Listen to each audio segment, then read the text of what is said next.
Hello and welcome to the 2024 video on comparison of yield of potatoes growing in different types of compost and in different methods of cultivation.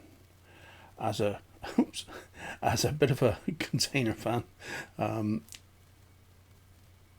have done this for several years.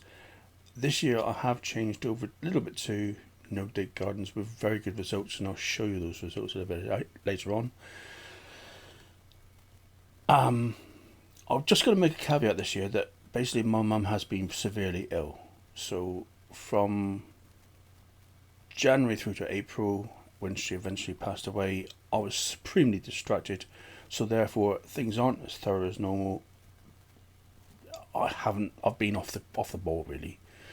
So please give me a little bit of flexibility on not being as thorough as normal. Especially with the watering. But there we are. Anyway, so let's get on with the different size. You'll see a video that's on in the background all the time. It's to occupy myself until we get the tables up. It's just recording how I harvest the potatoes, how I cultivate the potatoes, and just to give you an idea of how they're doing. Now, the first results are in container grown second earlies, Kestrel and Curse Pink. Average yield per container of 30 litre compost, £3.11 for Kestrel and £2.06 for Curse Pink. That's sort of a normal result for second earlies, so I find. I use the same way of recording the data, an old-fashioned machine that weighs the actual potatoes themselves, and everything gets put into a plastic bag. Now then, containers are obviously got two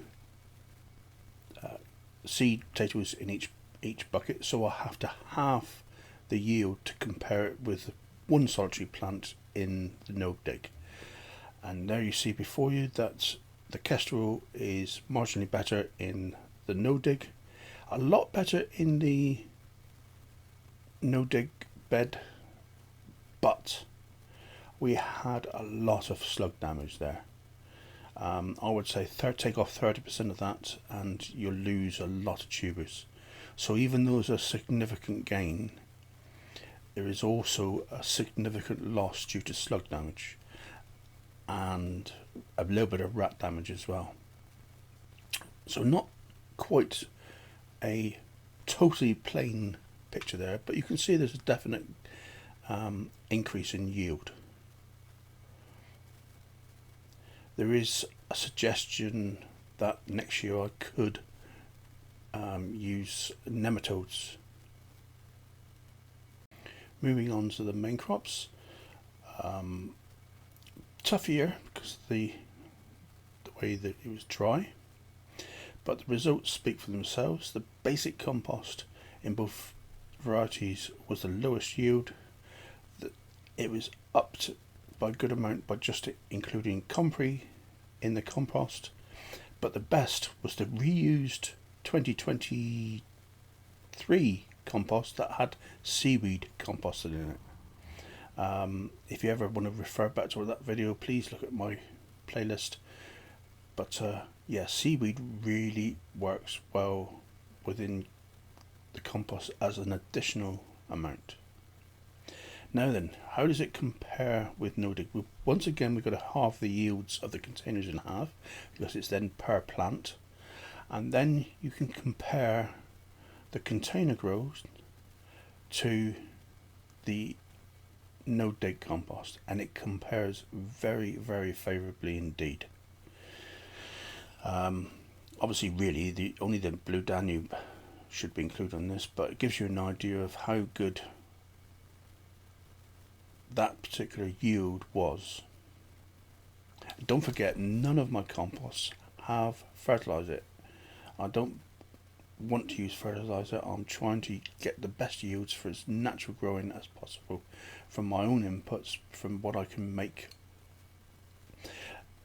Just to give you an indication of how bad a year it was for me, in 2021 Maris Piper yielded nearly 2.5 times the yield of containers, and really the only difference in that was the watering. So I would say it's the lack of watering, regular watering, was a bit of a hindrance on these trials. But as I said, I had a little bit of a distraction going on.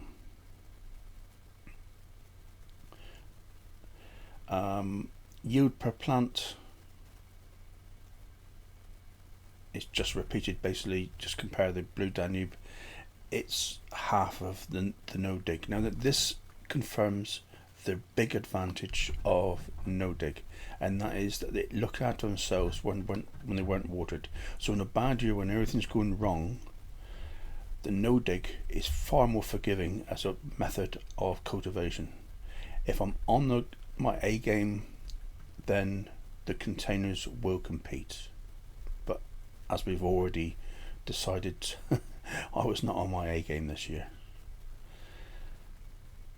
These are obviously the secondaries that have been harvested at the moment. The Kerr's Pink that suffered the excessive slug damage.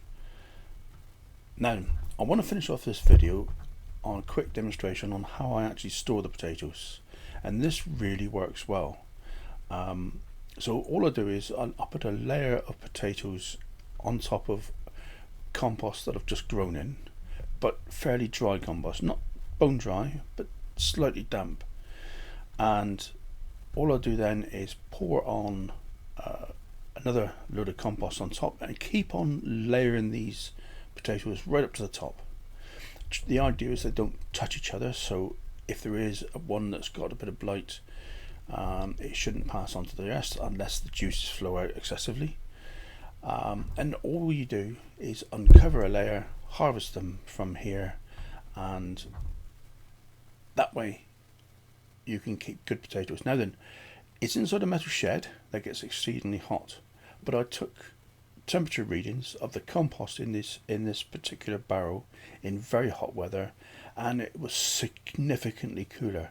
The peat moderates the temperature quite considerably, and it does the opposite in the winter. When it gets significantly colder outside, it doesn't keep it warm, it just slows down the temperature from going down too cold too fast. And in our country, of course, it basically never gets that cold for very long.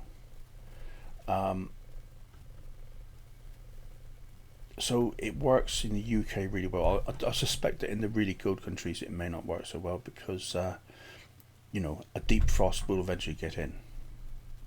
Anyway, I hope this video has been of use to you, and I'll see you on the next one. Thanks a lot, guys. Bye bye.